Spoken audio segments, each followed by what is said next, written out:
Hey, good Wednesday evening, everybody. It's Chief Meteorologist Brad Panovich here, and we've got a lot to talk about tonight locally and across the Carolinas, which Tim will join me momentarily and we'll talk about it. But we got to focus first on local because we could have an interesting impact tonight into tomorrow morning that has nothing to do with potentially some wintry weather Friday morning for parts of the Carolinas. Let's start with our temperatures out there. These are the current temperatures across the region. It's a cold day. I mean, temperatures have been below average all week. We have stayed on the chilly side for the better part of a week now, really going back to Thanksgiving with that cold air, that first blast of cold air. Tonight, temperatures fall quickly. We've got some high clouds now, but eventually I expect skies to clear, and that's going to be key because that's going to allow for two things to happen.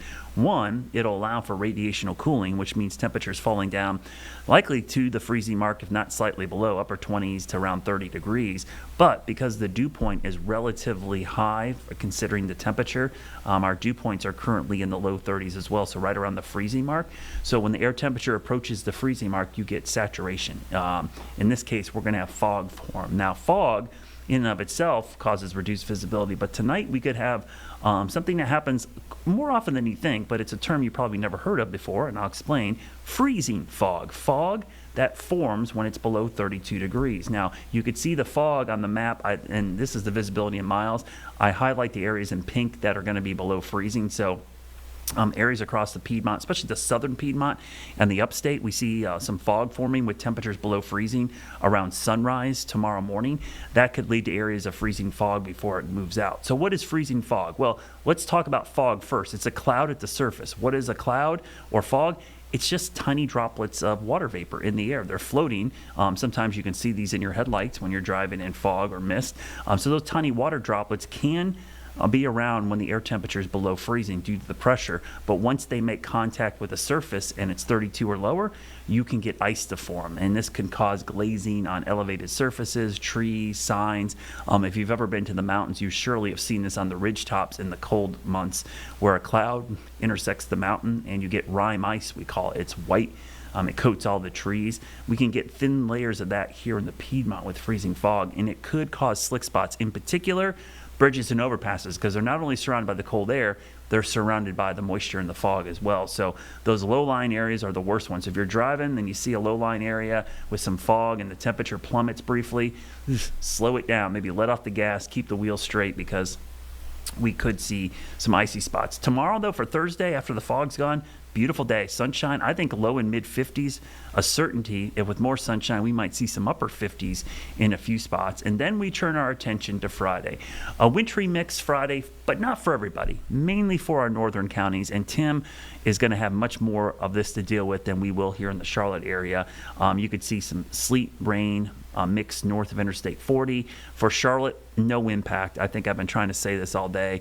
If you're in Charlotte Metro, and I'm talking Charlotte, Gastonia, Rock Hill, Monroe, Concord, the metro area, the counties surrounding Charlotte, do not worry about this. This is just wet roads. Do not go to the store. Do not buy all the milk and bread.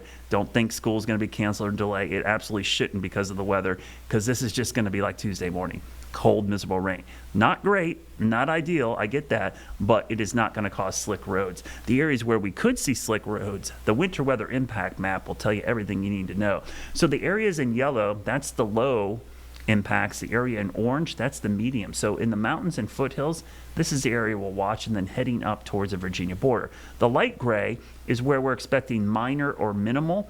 Basically means we could see flakes fly mixing with rain. So we'll keep an eye on it, but that's the only area I anticipate any issues, if any at all. Charlotte is in the dark gray, which means just good old-fashioned rain. We're pretty confident because now our short-range guidance is kind of showing us what's going to happen.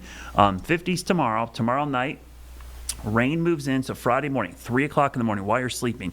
Look at these temperatures, low 40s across the Charlotte area, probably falling into the 30s quickly. But look at those 30s locked into the north. That's where we could see the rain, snow, sleet mix. I think even in Charlotte, it could start as snow, but if you're not staring at the sky when this happens, you're going to miss it because it's not going to accumulate. As we go through the morning, sunrise arrives and it's still snowing north, but it looks like it moves out fairly quickly or changes to all rain about mid-morning, and by lunchtime, it's all gone.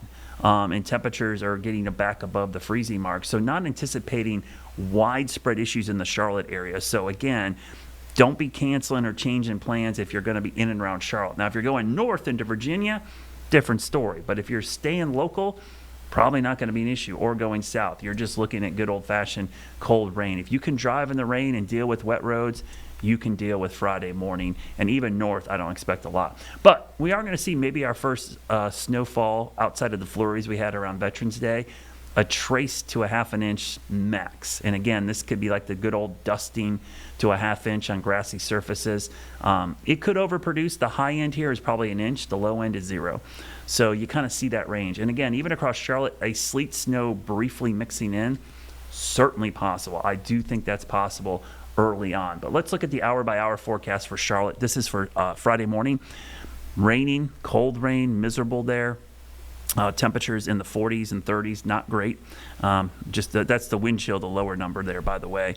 As we look at the hourly forecast for Hickory to Statesville, start to snow, mixes in at times, especially through sunrise, and then changes to rain and is gone by lunchtime. So I think that gives you a really good idea on the perspective. Now, long range, it's going to stay cold. It looked like things were going to try to turn around, but I'm telling you what, below average temperatures look to be locked in place at least through the middle of next week before we see a turnaround in the temperatures. So talk about a flip in the pattern from the crazy warm November to now December, at least through the first 2 weeks, starting off on a cold note.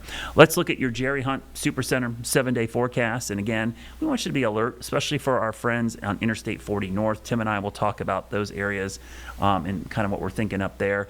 On the weekend, cloudy, cool, not a great weekend, some drizzle and mist possibly. So ACC Championship game, Magical Toy Drive. Bundle up if you're heading out there. Sunday night into Monday, it looks like another fast-moving system could bring us another shot of cold rain.